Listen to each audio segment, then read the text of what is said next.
All right, students, here we are. This is the task for 8.3. It's the after-school activity, a develop understanding task. Um, Here we're going to get into a different type of table that you may not have seen before. It's pretty useful. You can tell a lot of stuff from it, and that's what we're going to try and break down. Okay, so let's look through this here. So it says Rashid is in charge of determining upcoming after school activity, determine type of activity. Rashid asks several students whether they prefer to have a dance or play a game of soccer. As Rashid collects presents, he's organized data in the two-way frequency table.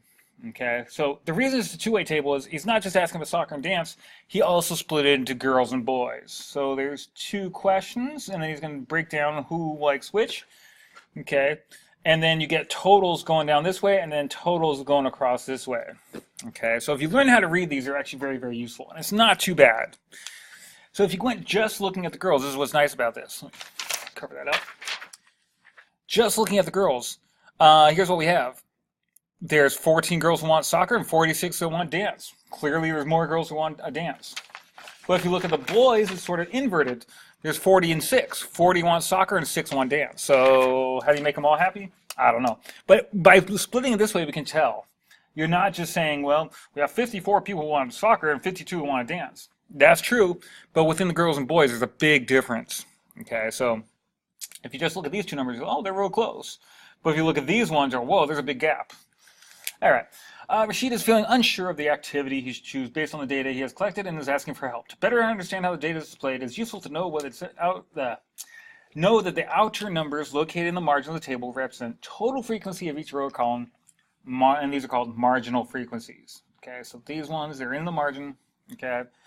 Values of part of the inner body of the table are joint frequencies. So those would be the joints right here. All right. You know, those are just some vocabulary words we might need to know a little bit later. Okay, so there's not much to do on here. It's just showing what a table is. All right, so if we switch to the next page, then it's going to ask us, part 2. Two-way frequency tables allow us to blah, blah, blah, blah, blah. Says create a frequency table. Okay, so let's go and try and do this for us. We'll do it for set 1, and then I'll leave data set 2 for you guys to finish up. So here's how it goes. The 45 total students who like to read books. So that's one of our totals, okay? And so that's the boys and the girls total, there's 45. So total fiction and non-fiction will be 45. The total of everyone's going to be 45. So that's where that 45 is going to go. Of those students, 12 of them like nonfiction. Okay. So, of those students, 12 like nonfiction. Let me highlight that. Okay, so 12 like nonfiction. From there, then we can figure out, well, how many like fiction? Well, 12 of them like nonfiction, so, and there's a total of 45. So subtracting these two, we're going to get 33, I believe. Yes. Together, there's 45 total. 12 are nonfiction, 33 are fiction, and that gives us a total of 45. Okay. So if that doesn't make sense, let's just slow it down a little bit. All total books, there's 45 total students, okay, for both types of books. Then they tell us 12 of them like fiction, okay.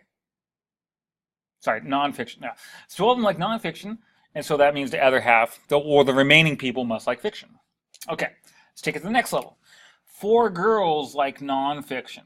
So in the nonfiction category, under girls, there must be 4. Okay, well 12 represents the total, so 4 plus the boys would equal 12. So 4 plus, that would have to be 8. Because you total down this way, we get 12. They said there's 12. There's 4 girls who like nonfiction and 20 boys. Sorry, 4 girls who like nonfiction, there we go. And put that there, that gave us the 8. Okay, 20 boys like fiction. Okay, so under fiction and under boys, we're going to put 20 there. Well, if this totals up to 33, the only thing that can possibly be there is 13. Okay, so it's a little bit of a logic thing because they didn't give us all the information directly. Okay, sometimes they will, sometimes they won't. If you're creating the survey, you would just ask people and you'd be charting their answer based on whether they're a girl or a boy and whether they like fiction or nonfiction. Okay, one last thing to do here, 20 and 8, 28, 13 and 4, 17. Okay, so again, going across this way, we get this total. Going down this way, we get that total. And everything should add up. 13 and 4 gives you 17. 8 and 4 gives you 12. 20 and 13 gives you 33. 33 and 12 gives you 45. Across the rows and down the columns, things should add up completely the way they should. If you have any numbers that aren't working or it's adding up to too much, that's a problem for sure. Okay, so that's it for the task 8.3. And once again, we got a 5-minute video. We'll keep it short so you can get on with your life. Like I said, if this doesn't make sense, you can search for another tutorial or just come by and see me after school at some point. Or ask during class, anytime. All right, so have a great afternoon, and that's it.